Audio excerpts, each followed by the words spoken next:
What's going on? It's Astronaut H, and this is the What More Do You Want Network. Now, this video, of course, is in a continuation of a few previous videos that I've done, and that's asking the question, how many games does this team actually win this season? And in this video, I'll be talking about the Memphis Grizzlies, last season, one of the most exciting teams in the league. Ja Morant, one of the most exciting players in the league. The Grizzlies definitely, I feel like, shocked a lot of people last year, shocked a lot of teams last year with winning 56 games. And out of those 56 games, they didn't have a complete, healthy roster the whole way through. Dillon Brooks missed some games. Ja Morant missed some games.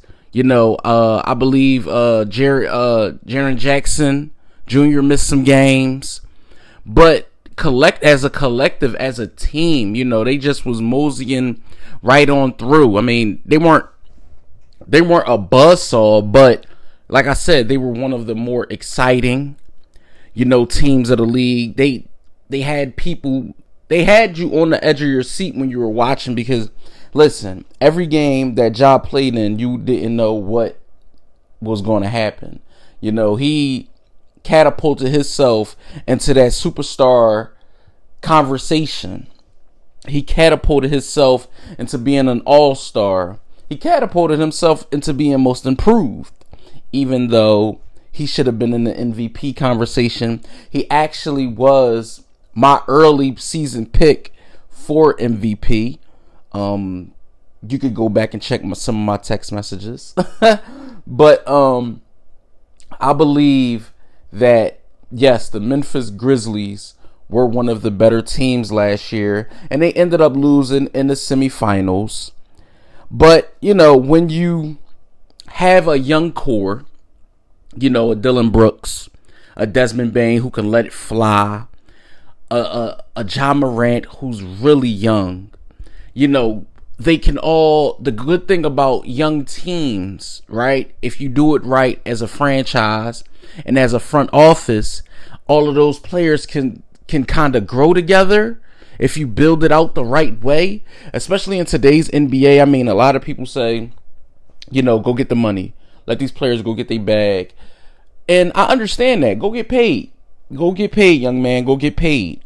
But at what expense? It's like, if we're going to be playing together for 3 and 4 years, we're on rookie deals, and we're all going to get paid at some point. But if the front office does this the right way, we can win titles, we can compete, and we can still get paid. Now, mind you, Memphis isn't the biggest market, right? It isn't the biggest market. It isn't like a California where you have a plethora of teams.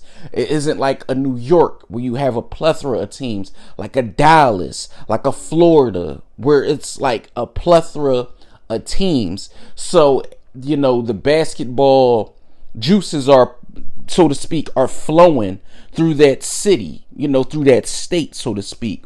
So Memphis has the Grizzlies. And, saying players should all get paid, that would mean your team would have to go over the luxury tax sometimes.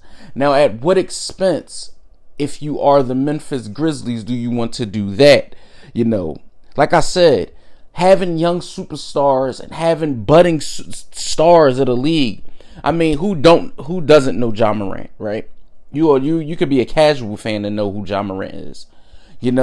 A lot of fans might not know who Desmond Bane is. A lot of fans might not know who Dillon Brooks is. A lot of fans might not know who Jaren Jackson, but, fans do know Steven Adams.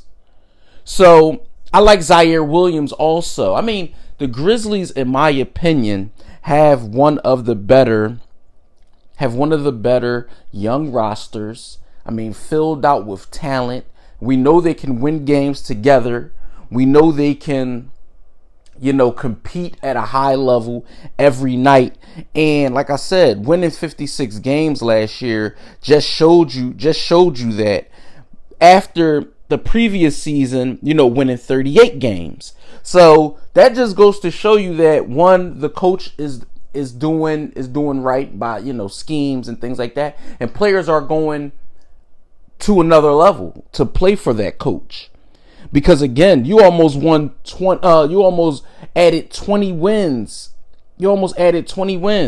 I mean, granted, they did trade Melton to Philly and they got Danny Green in return. Now, Danny Green will be returning from an injury that was pretty bad, and being that Danny Green is on the other side of 30, we will have to see how, that pans out. But Danny Green is a great spot-up shooter. We know he can let it fly out the corner. We know when he gets hot, and he can still defend pretty well.